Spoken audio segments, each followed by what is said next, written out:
Boa noite, meus irmãos. Muita paz no coração de todos vocês. Que nós tenhamos aí uma noite de estudo, de bastante aprendizado para todos nós, que possamos refletir sobre a mensagem da noite e que todos nós, unidos num só pensamento, fortalecidos na fé e nessa nossa busca ao Mestre Jesus, possamos então, nesses momentos, vibrar melhor dentro do nosso coração, coisas positivas que nos auxiliem na nossa caminhada, nas nossas decisões, para que a nossa vida se torne mais branda, tanto quanto nós merecemos e buscamos. Hoje a lição é de número 47, intitulada O Mundo e Tu. Uma lição em que Joana de Ângeles faz reflexões sobre a interpretação que nós temos das coisas na vida das pessoas, de conceitos que nós temos. É uma lição que nos faz pensar, talvez abrir dentro do nosso coração a possibilidade de maior entendimento, de aceitação, talvez, das coisas que nos acontecem. Como sempre, a mensagem traz uma parte extremamente esclarecedora e consoladora, porque nos coloca sempre em condições de mudar esse cenário, por mais difícil que a gente ache, por mais complicado que a gente perceba o momento em que a gente esteja vivendo. Então vamos ao item que ela traz, né, de reflexão do livro Céu e Inferno, segunda parte, capítulo 6, item 19, que diz assim: no mundo dos espíritos há compensações para todas as virtudes, mas há também penalidades para todas as faltas.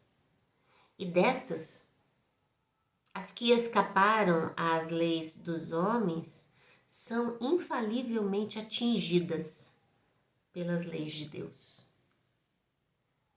Esse item, né, que ela puxa ali para a reflexão da noite do livro Céu e Inferno, coloca nós e o nosso pensamento diante da lei de ação e de reação. Coloca-nos no contexto da fala de Jesus, que a cada um será dado de acordo com suas obras. Pensar sobre isso, meus irmãos, e entender isso é um desafio muito grande para todos nós. A forma racional de pensar sobre isso nos faz entender que existe, claro, uma lógica, justiça divina se fazendo nisso, porque tudo que nós fizermos de bem ou mal virá ao nosso encontro. Isso coloca cada um de nós na mesma condição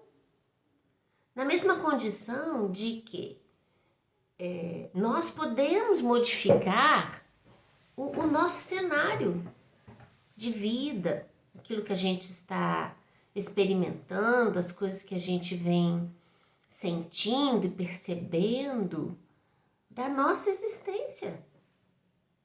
Nos faz refletir sobre a leitura que a gente faz da nossa vida quando dizemos que ela, ora, é difícil demais, né?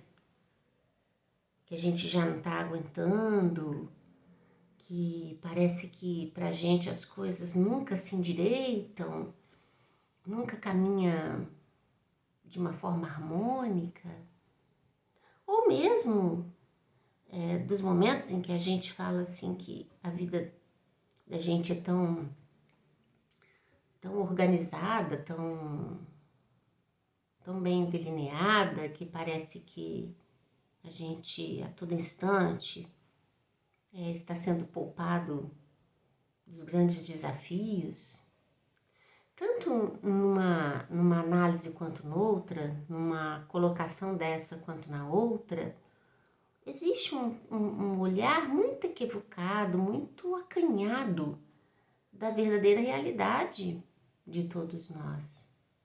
Porque somos espíritos imortais. Cada qual de nós, na sua luta individual, faz a colheita exata daquilo que plantou. E os nossos desafios a cada existência, eles vêm para nós mesmos, meus irmãos, com muito amparo da espiritualidade. A providência divina não nos deixa viver dores que não precisam ser vividas. Não nos deixa passar por privações que não sejam necessárias. É difícil a gente às vezes entender que o sofrimento, ele tem um papel terapêutico na nossa vida. Porque, se bem entendido, se bem vivenciado, como é que fala? É ferramenta de mudança interior. E é a todo instante esse o convite que chega para nós da vida como um todo. É sempre esse convite de mudança, de reflexão, de decisões, de tomada de decisões, né, para a nossa própria existência. Então, esse item fala para nós isso, que mesmo que as coisas, os delitos que a gente cometa, que podem passar pela lei humana despercebido, ou que seja até exaltado, não passa desconsiderado da lei divina. Porque a essa cabe fazer com que aconteça a vontade de Deus e a lei de justiça no a cada um segundo suas obras se faz valer para a nossa própria libertação. Então, esse item nos faz pensar sobre isso.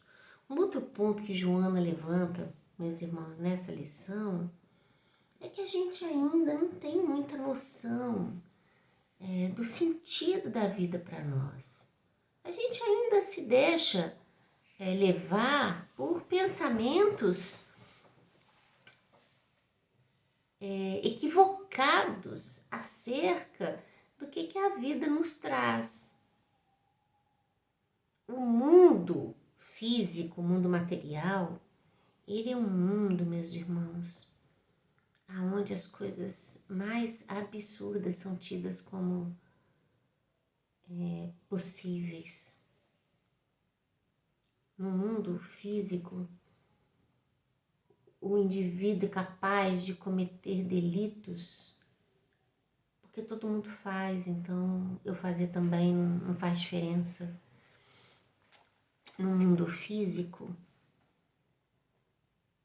o indivíduo ele quer se dar bem em tudo, e aquele que se dá bem sempre, mesmo às custas do sofrimento alheio, ele é considerado como esperto, inteligente.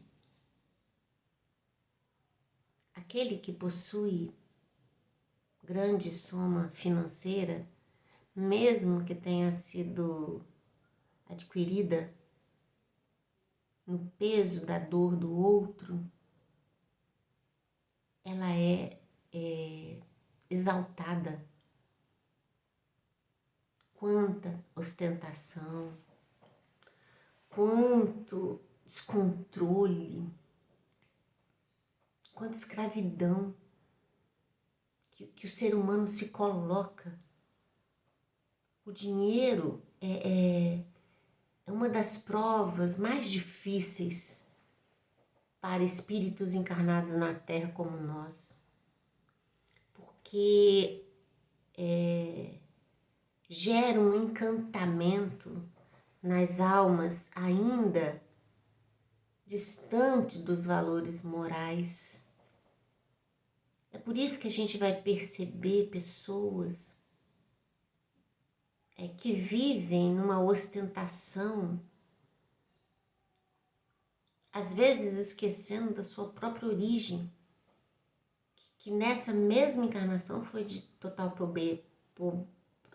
nossa, pobreza, né?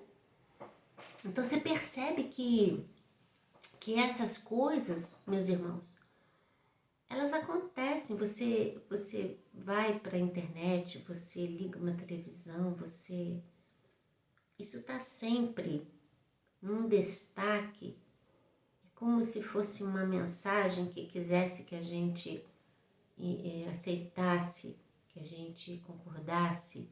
Então isso vem o tempo todo, a todo instante, toda hora, como uma máquina geradora de sensações, de emoções, de excitações.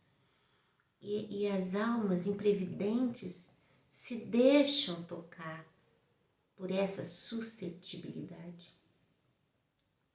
por esse estado de fraqueza, sabe? Isso é muito sério, isso é muito grave, isso tem uma força que move o coração daquele que ainda não se atentou para esses valores, sabe? É um negócio muito difícil, às vezes, da pessoa se conter. Aí quando você pega, por exemplo, obras de educação, e eu não estou falando de obras da doutrina espírita, não, que é educação em essência. Eu estou falando de obras mesmo de educadores, de filósofos, né, de pensadores. A gente percebe o quanto tem sido alvo de crítica dessas pessoas, estudiosos, pesquisadores, dos danos psíquicos, emocionais, da sociedade que tem se feito vítima dessas incursões nos mundos digitais, né, nas coisas sem muito valor, na perda da essência humana, de generosidade, de bondade. Outro dia, Divaldo estava falando em uma de suas entrevistas, e é verdade, né? E que ele, às vezes ele liga um noticiário para assistir e ele vê um sofrimento daqui, uma desgraça dali, uma maldade daqui, outra maldade de lá. E ele fala assim, mas será? E aí termina o noticiário e ele fala assim, mas será que no mundo todo, né, ninguém, em momento algum dessas horas do dia de hoje, fez uma boa ação, cometeu uma atitude louvável, generosa, né? Isso fica pra gente. Por que, meus irmãos, por que essas coisas não são exaltadas? Por que essas coisas não são divulgadas? O movimento dos veículos de comunicação, eles estão atrelados àquilo que o cidadão comum gosta de ver. Então você pega programas de televisão sem nenhum valor ético, moral ou cultural. E tem Ibope, porque as pessoas assistem. E enquanto assistem, vai estar lá na televisão. Então a humanidade, ela precisa se preparar culturalmente, socialmente e principalmente moralmente, porque não há como viver, meus irmãos, na vida fazendo uma leitura acanhada das coisas. Joana destaca que nós estamos vivendo mais uma existência sem nos darmos conta das responsabilidades que nos cabe, da boa ação que nós podemos fazer, do gesto generoso que a gente pode ofertar. Mas vivemos, segundo o registro dela nessa lição, num mundo de inquietações. Porque a gente busca a paz e a felicidade onde a gente não vai encontrar. Então ela coloca aqui que a gente às vezes acha que porque o outro tem muito dinheiro é uma pessoa feliz. A gente acha que a pessoa que goza de evidências, né? Os artistas são muito evidenciados e a população, né, quer saber até das fofocas, das coisas tão pessoais da vida dessas pessoas, aonde moram, se é mansão, se não é, com quem vive, o que comem. Então isso é como se isso trouxesse felicidade. A gente às vezes vê um casal, que é muito interessante isso também. Você vai pro Facebook, Instagram, né, essas mídias, aí você vê só fotos de pessoas sorrindo, só fotos de pessoas apaixonadas, né? Aí se a pessoa tá viajando em tal lugar, tira foto, se tá, aí tira um close, aí faz aquela coisa toda, né? E passando uma imagem de que é tudo sempre muito feliz, mas não é, a vida não é assim. Não é assim. Aí você vai falar pra mim assim, claro, Kátia, mas a pessoa vai tirar foto das infelicidades, né? Eu não sei nem se tanta exposição é interessante, né? Expor tanto a vida da gente, eu nem sei se isso é interessante. Hoje quem não consegue viver sem expor a sua própria vida, né? Os seus sucessos, o que comprou, o que ganhou, o que fez, onde está, essas coisas assim. Isso é de cada um. A gente vai vivendo no mundo, vendo essas coisas todas, e é o que Joana diz, né? O mundo e tu, presta atenção, né? No que a gente quer da nossa vida, o que a gente deseja disso tudo, né?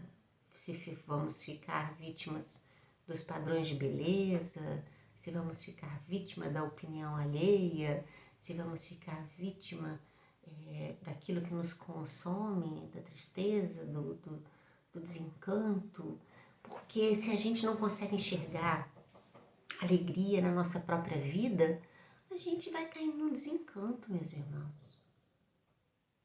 É preciso, numa linguagem mais simples, entender que o indivíduo no estado como o nosso, e num planeta como o nosso, a vida ela vai se configurar para nós dentro desse processo de ação e reação. A vida de hoje reflete o nosso passado, reflete as nossas decisões tomadas nessa existência, as escolhas que estamos fazendo.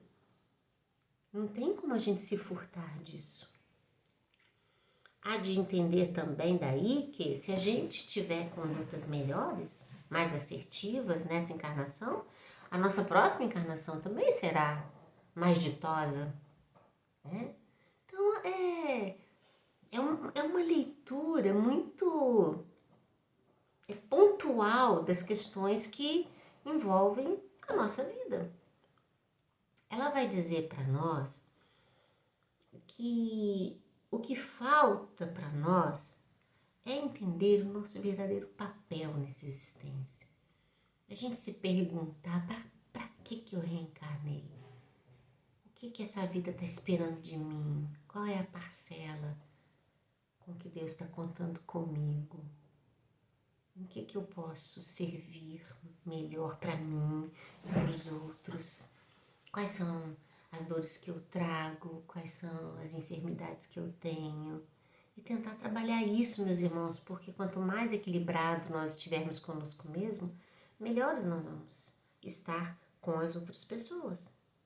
Ela coloca aqui daqueles que vivem de forma extravagante, na arrogância, que são petulantes, que tratam os outros com desdém, que vivem falando de triunfo pessoal para empolgar os outros, mas que às vezes, dentro da própria casa, choram desesperados e aflitos, na solidão de si mesmos. Quantos, meus irmãos, a gente fica sabendo que, mesmo tendo dinheiro, saúde, beleza, acabam se suicidando.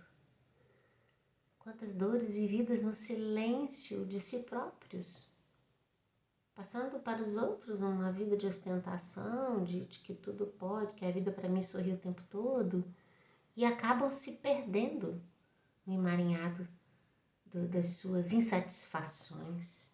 Ela coloca aqui que muitos desfilam vaidosos e repousam em tronos de uma alegria, de uma beleza, sempre vitoriosos, embriagados no poder,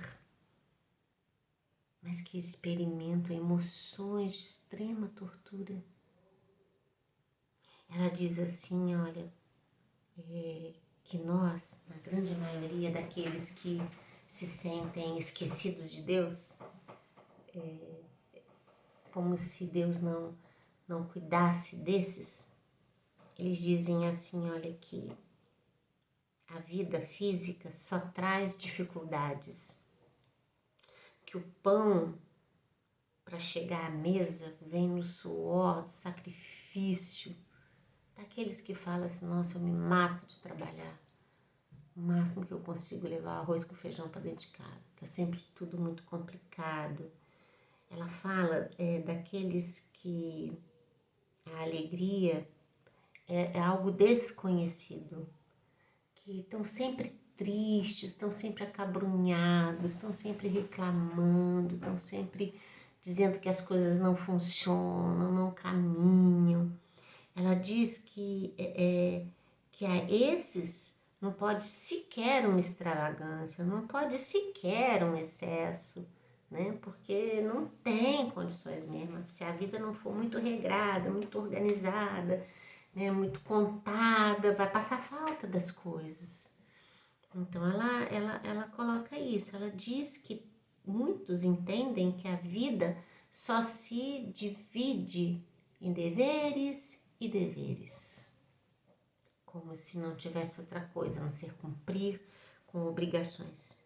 Aí ela fala, para esses, a interpretação que estes fazem, porque aí vê o outro lá na ostentação, vê o outro lá na riqueza, vê o outro lá na vida que parece fácil, né? Que tudo sorri, que tudo caminha bem, nas fotos dos Instagrams, das capas de revistas, de jornais, na televisão, nas mídias, aquela coisa tá tudo maravilhoso, ou mesmo aqueles que é o chefe da gente no trabalho, é isso e aquilo, e a gente fica desse jeito, achando que tá tudo muito sorridente para os outros, né?